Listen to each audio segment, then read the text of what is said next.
और हमने निर्णय लिया कि सिर्फ व्यवसाय करके आप केवल अपने जीवन को सुधार सकते हैं, लेकिन राजनीति में आकर के आप समाज के भी जीवन को सुधार सकते हैं। कि रेउसा तहसील बने, नगर पंचायत बने और रेउसा का इंडस्ट्रियलिज्म कर दिया जाए। उस ज्ञान तिवारी जी पहली बात तो सेवता विधानसभा के रहने वाले व्यक्ति नहीं है। टिकट मेरे जीवन का उद्देश्य नहीं है। मेरे जीवन का उद्देश्य सेवता विधानसभा का विकास और राष्ट्रीय अध्यक्ष श्री अखिलेश यादव जी को मुख्यमंत्री बनाना है। अगर पार्टी हमारे ऊपर विश्वास जताएगी, हमको मौका देगी, तो मैं ये विश्वास दिलाता हूँ सेवता विधानसभा जिता करके एक विधायक बढ़ाने का काम सेवता विधानसभा की तरफ से किया जाएगा। और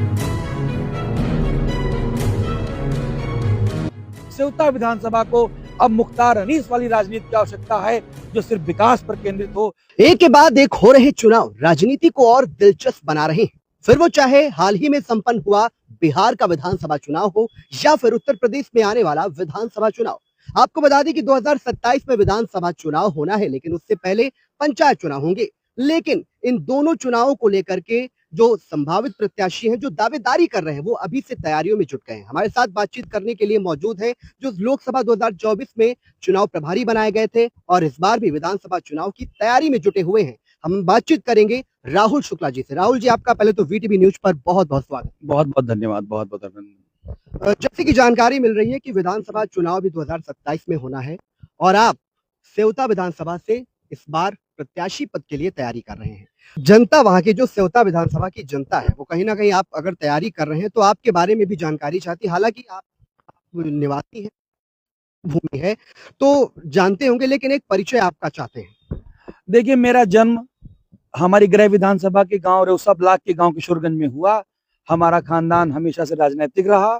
लोग राजनीति में बढ़ चढ़ के सक्रियता निभाए और मैं अपनी पढ़ाई लखीमपुर से लखनऊ करते हुए वाराणसी गया, जहां पर मैंने अपनी मेडिकल की पढ़ाई पूरी की। उसके बाद चिकित्सा एवं स्वास्थ्य हमारा व्यवसाय था। लेकिन जब मैं कभी अपने क्षेत्र में आता था तो क्षेत्र की जो दुर्दशा थी उसको देखकर बहुत हैरानी परेशानी होती थी।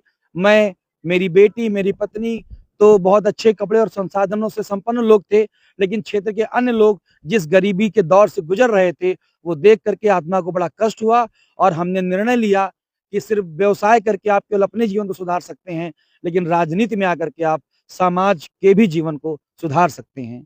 जैसा कि आप अगर विधानसभा चुनाव से तैयारी कर रहे हैं, वहां पर पार्टी की तरफ से जो भी निर्णय होगा तो बाद में पता चलेगा, लेकिन आज जब जनता के बीच में आप जाते हैं तो आपको वहां पर क्या प्रतिक्रिया मिलती है? जनता की तरफ से क्या लग रहा है इस बार? देखिए, जनता का जो प्यार, देखिए मैं समाजवादी पार्टी में किसी पद पर नहीं हूँ, उसके बाद में भी लोग मुझे सम्मान देते हैं। भारी संख्या में लोग मेरी बातों को सुनते हैं और मैं वीडियो कोई डालता हूँ उसको लाखों व्यूज होते हैं। ये मेरे लिए बहुत बड़ी बात है। बिना किसी पद पर हुए न मैं कभी विधायक रहा, न कोई ब्लॉक प्रमुख रहा, उसके बाद भी जनता का जो सीधा सब हमें अपना आशीर्वाद दे रहा है। और विकास को लेकर के जो हमारे हैं कि रेउसा तहसील बने, नगर पंचायत बने और मारू बेहड़ के पास में एक बड़ा बिजली का कम से कम 5 लाख मेगावाट की बिजली का उत्पादन हो और सेवता विधानसभा के किसानों को निःशुल्क बिजली दी जाए और बाढ़ कटान पर भी हमारा बहुत बड़ा प्रोजेक्ट है, उस पर काम हो। रेउसा का इंडस्ट्रियलिज्म कर दिया जाए, उसको यहाँ पर बड़ी बड़ी इंडस्ट्रियां आ जाए, बड़ी बड़ी फैक्ट्रियां, क्योंकि लाखों बीघे जमीन घाघरा के तट पर वो खाली पड़ी है, उसको यूटिलाइज किया जाए। और जब यहाँ पर बड़ी बड़ी इंडस्ट्रियां आएंगी, फैक्ट्रियां आएंगी, तो हमारी विधानसभा का जो युवा है वो पंजाब, जालंधर, हरियाणा जो कमाने के लिए जाता है, ऐसी इंडस्ट्रियां लग जाएंगी कि पंजाब, जालंधर और हरियाणा के लोग यहाँ कमाने के लिए आएंगे। बस इसी विजन पर हम लोग काम कर रहे हैं। जैसा कि आप तैयारी कर रहे हैं, लेकिन आप अगर बात करें वहां पर मौजूदा विधायक जो हैं ज्ञान तिवारी जी, वो काफी चर्चा में रहते हैं, उनके वीडियो भी कई वायरल होते रहते हैं और काफी एक्टिव नजर आते हैं। क्या लगता है उनके सामने आप कैसा चुनाव लड़ पाएंगे अगर पार्टी आपको प्रत्याशी बनाती है तो?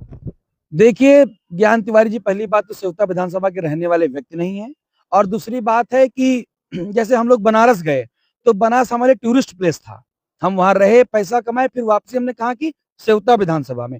तो जिस तरह से मेरे लिए बनारस टूरिस्ट प्लेस था, सेवता विधानसभा ज्ञान तिवारी जी के लिए टूरिस्ट प्लेस है।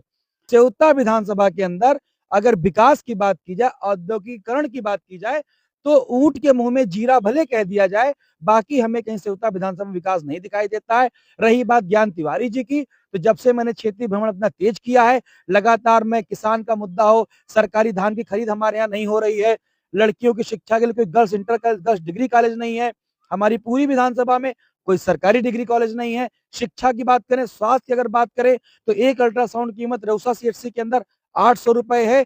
एक किसान का 1 कुंटल धान सिर्फ अल्ट्रासाउंड कराने में बिक जाता है। लेकिन स्वास्थ्य मामले में भी ज्ञान तिवारी जी एकदम विफल मुझे नजर आते हैं। जैसा कि पार्टी नेतृत्व टिकट तय करता है, ठीक है, और आप एक पीडीए परिवार है पूरा, वहां से अन्य भी दावेदार को बनाती है, तो फिर क्या आपकी प्रतिक्रिया देखिए, टिकट टिकट मेरे जीवन का उद्देश्य नहीं है। मेरे जीवन का उद्देश्य सेवता विधानसभा का विकास और राष्ट्रीय अध्यक्ष श्री अखिलेश यादव जी को मुख्यमंत्री बनाना है। अगर पार्टी हमारे ऊपर विश्वास जताएगी, हमको मौका देगी, तो मैं ये विश्वास दिलाता हूं सेवता विधानसभा जिता करके एक विधायक बढ़ाने का काम सेवता विधानसभा की तरफ से लखनऊ के लिए किया जाएगा। और समाजवादी तभी वहां से विकास के और नए आयाम खुलेंगे। मुख्यमंत्री जी की बड़ी सोच है, वो किसी अच्छे व्यक्ति को ही टिकट देंगे, सुयोग्य व्यक्ति को ही टिकट देंगे। जो विधानसभा से सुयोग्य प्रत्याशी होगा उसको टिकट मिलेगा। इसमें कोई संदेह, मैं जीवन में कुछ भी कर सकता हूं, लेकिन राष्ट्रीय अध्यक्ष जी के निर्णय पर कोई संदेह नहीं कर सकता हूं। वो सुयोग्य, कर्मठ और मेहनती व्यक्ति को टिकट देंगे। अब आपको पता होगा कि सेवता विधानसभा में सुयोग्य, मेहनती और कर्मठ व्यक्ति कौन है। ये तो शीर्ष नेतृत्व का डिसीजन होगा जब भी चुनाव आएगा, लेकिन जनता को आप क्या कहना चाहेंगे वहां की? सेवता की जनता को कहना चाहूंगा कि देखिए, सेवता अगर 9 विधानसभाओं की बात की जाए तो सबसे पिछड़ी विधानसभा सेवता विधानसभा मानी जाती है। घाघरा के तट पर बसी हुई सेवता विधानसभा गोविंदापुर से लेकर के आखिरी गांव कनरखी और रायसेनपुर तक घाघरा का तांडव है। और सबसे बड़ी समस्या ये है, यहाँ पर रोजमर्रा की जिंदगी जीने के लिए लोगों के पास आय के संसाधन नहीं है। और किसानों का लगातार शोषण भाजपा सरकार में जिस तरह से हुआ, वो बहुत दुखद है।